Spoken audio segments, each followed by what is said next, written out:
কঠিন হয়ে দাঁড়ায়।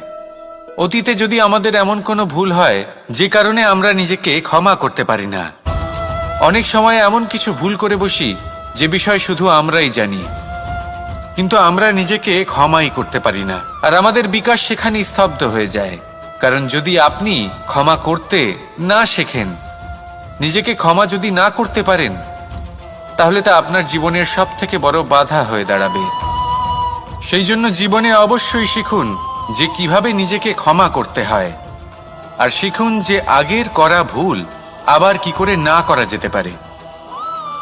এই মন হালকা হবে আর প্রসন্ন হয়ে বলবে, রাধা রাধা। এই সংসারে যখনই কোনো সমস্যা আসে, তখন আমরা আমাদের সব থেকে বড় সম্বলের কাছে আশ্রয় খুঁজি, তা হলো আমাদের বিশ্বাস। এবার প্রশ্ন হলো এটাই যে এই বিশ্বাস কার উপর করা যেতে পারে?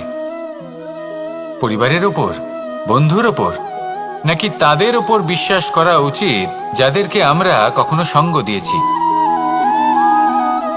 দেখুন, এই সংসারে বিপদের সম্মুখীন হলে কে আপনাকে সাহায্য করবে সেটা নির্বাচন করা আপনার হাতে নেই। সেটা সেই সকল ব্যক্তির উপর নির্ভরশীল যে তারা আপনাকে সাহায্য করবে নাকি করবে না। অর্থাৎ যখনই কোনো বিপদ আসে, সর্বপ্রথম তার সম্মুখীন আমাদের নিজেকেই হতে হয়, আর তার জন্য প্রস্তুত থাকা প্রয়োজনীয়। সেই শক্তি, সেই সাহস অর্জন করা প্রয়োজনীয়। দেখুন, যখনই অন্ধকার আসে তখন সবার আগে কে আপনাকে ত্যাগ করে চলে যায়? আপনার নিজেরই ছায়া। এই অন্ধকারের সম্মুখীন হতে হয় অন্তরের প্রদীপের দ্বারা, অন্তরের আত্মা দ্বারা। তবেই আপনি অন্ধকারের ওপর জয়লাভ করতে পারবেন। সেই জন্য যে বিপদই আসুক না কেন, নিজেকে তার জন্য প্রস্তুত রাখা উচিত। সেই সাহস নিয়ে আসুন। এমন কোনো বিপদ নেই যা আপনাকে ভেঙে দিতে পারে। আসুন আমার সাথে ভালোবেসে বলুন, রাধা রাধা। মানুষ সবসময় চায় যে তার জীবনে যেন কখনো কোনো সমস্যাই না আসে। সে চায় তার জীবন যেন শুধুমাত্র শান্তি এবং সুখের দ্বারা পূর্ণ থাকে। কিন্তু এই চাহিদা অনুচিত কিছু নয়।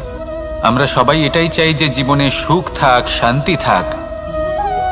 কিন্তু এই কথা সবসময় মনে রাখবেন, যে সূর্য উদিত হন সংসারকে প্রকাশমান করেন, দুপুরবেলায় সংসারকে রৌদ্র প্রদান করেন, সন্ধেবেলায় তাকেও অস্ত যেতে হয়। এবার আমাদের জীবন চক্র কিছুটা এরকমই। কোনো কিছুই চিরকাল একরকম থাকে না। কখনো এই নদীকে দেখুন যা বয়ে চলেছে। এই নদী যা বয়ে চলেছে তার পথেও অনেক বিপদ আসে। বড় বড় পাথরের সম্মুখীন হয়ে তাকেও সামনে এগিয়ে যেতে হয়। একটি পুকুর যা চারদিক থেকে ঘেরা, তার জীবনে কিন্তু কোনো সমস্যা নেই।